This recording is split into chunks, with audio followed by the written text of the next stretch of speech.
So I want to talk to you guys about OMAD, or one meal a day, specifically intermittent fasting. Now I have a very, very heavy training regimen.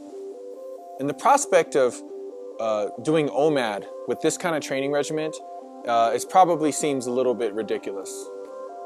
I train jiu-jitsu 6 times a week. I also train Muay Thai between 4 and 5 times a week. And then 4 or 5 times a week, I also do strength and conditioning. I own a gym, I'm a trainer, I'm a martial arts instructor, so I'm in my gym all day. So this is how I'm able to do this much training. With that said, it's probably hard to believe that I do all this and I'm able to function and get through all this training, taking in only 1 meal a day. So let's talk about why you should even consider intermittent fasting to begin with.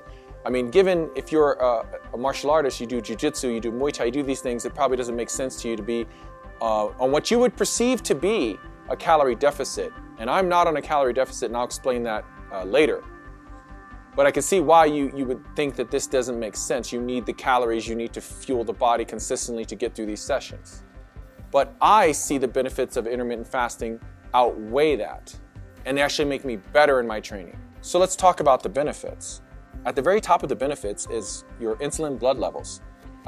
Intermittent fasting keeps your blood levels low, which facilitates more fat burning. Also, HGH may increase growth hormone as much as 5 times. The higher the level of HGH, the more fat burning and muscle gain, along with other benefits. So that's a primary reason I do intermittent fasting. Being in my mid-40s, I'm very concerned about my HGH, my hormone levels. And so anything that I can do to benefit that, I'm gonna do. One of the biggest things that I'm a fan of when it comes to intermittent fasting is autophagy. This is cellular repair by removing waste materials from cells. This is a waste removal process in our bodies. Cells break down and metabolize broken and dysfunctional proteins that build up in our cells over time. This may provide protection against many diseases. We have these constant insulin spikes as we're eating throughout the day, so our bodies never really can just get to a point of where it's burned through all the calories and really focus in on autophagy. And it's important. And that's not all of it. It also can reduce oxidative stress and inflammation in the body. Oxidative stress speeds up aging and in many chronic diseases. Oxidative stress is when free radicals react with important molecules and damage them. Intermittent fasting has shown to enhance the body's resistance to oxidative stress. Intermittent fasting has also been shown to reduce inflammation in the body. And if you know anything about health, you know inflammation is a problem all around. And anything you could do to keep inflammation down in any way is a win. Now for me, one of the primary things I do intermittent fasting with, aside from those other benefits I mentioned, those are huge. But one is it's just weight loss. Whenever I have a few stubborn pounds that I can't seem to get off, or when I'm carrying a little bit of extra body fat that I just can't seem to get off, intermittent fasting just always sheds that last little bit. Now, some theorize that the reason being is, and some people who go into intermittent fasting, they do bring in less calories than they were bringing in before. So of course, less calories, you're gonna have some weight loss. Me personally, that is not what happens. I still take in between 2,000 to 3,000 calories a day. This is what fuels me through all these workouts and training sessions that I do. The reason behind the fat loss through intermittent fasting is it enhances hormone function, which facilitates weight loss, and it has also been shown to increase your metabolism.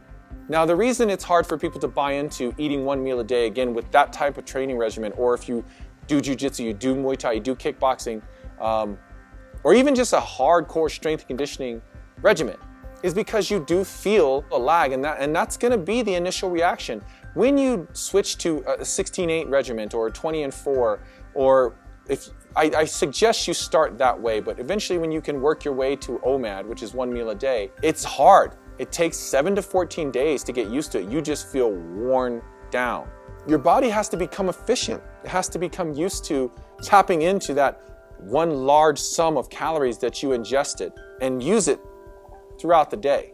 It's the myth of having to fuel up before a session or to fuel up directly after. That's old thinking, and it's not really necessary anymore.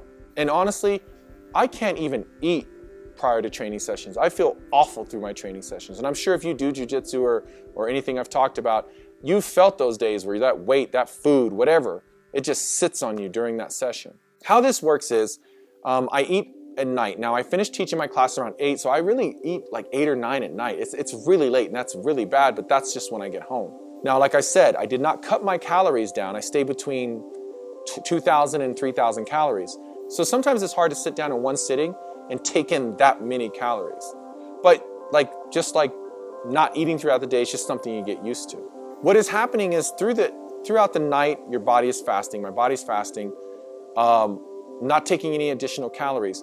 My body doesn't even start tapping into my body fat and all that stuff until about 12 hours, until I've been fasted for 12 hours and it's kind of burned through those reserves. And then it kicks into body fat and using that stuff for fuel. That's where you can really lower your body fat percentage and lose weight. The simplicity of it really is that by not snacking all day or taking in extra calories in multiple meals, I'm just not giving my body all these insulin spikes that it has to deal with. When your body has these insulin spikes, it has to address that.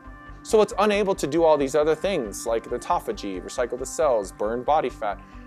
It has to address the insulin spikes and break down the calories, so on and so forth, okay? And to think that somehow I burned off all the calories from dinner while I was sleeping and I needed to refuel in the morning, that's misguided thinking. You know, our forefather hunters and gatherers, when we were way back in those days, our body knows, it's very smart. It has those calories in reserve so that we could get up and go hunt our food. We didn't just wake up with food in front of us back then. So we had to have the energy to go get our meals. So the way I see it and the way it works for me is that I have all those calories in my system and they're gonna fuel me all the way until I eat again that next night. I don't need to take anything extra in throughout the day. That's just how it works for me. And it's gonna be hard at first, but I just feel like it just makes me better. I just don't feel as heavy. I don't feel, any stomach issues. I don't know. From a stamina perspective, from a strength perspective, I don't see a dip in my strength or my stamina. Initially you will, because you're just used to taking in calories and having these spikes throughout the day. So all around, you're gonna have some kind of reaction if you try this kind of thing. But I think I just feel cleaner in my training and I feel better during my sessions by doing OMAD. And again, I've already listed out the benefits and I'm all about all those benefits. So ultimately, that's why I do 1 meal a day. Now, to walk you through what my day looks like, I do OMAD 5 days a week. So that's during the week. And it's very easy for me because I'm working. So it's easy for me not to have to stop and eat. On my days off, it's a little harder. So on my days off, I do eat 2 meals a day. I just skip breakfast. And I eat whatever I want on the weekends. And it doesn't seem to affect me because 5 days a week, I'm on OMAD. Now, full transparency here, guys. I don't have the cleanest fasting regimen. The cleanest would be I'm not taking in anything at all for 23 hours, and I eat 1 time. That means the only thing I'm taking in is either water or coffee with nothing in it. I'm not taking any type of calorie that could cause an insulin spike.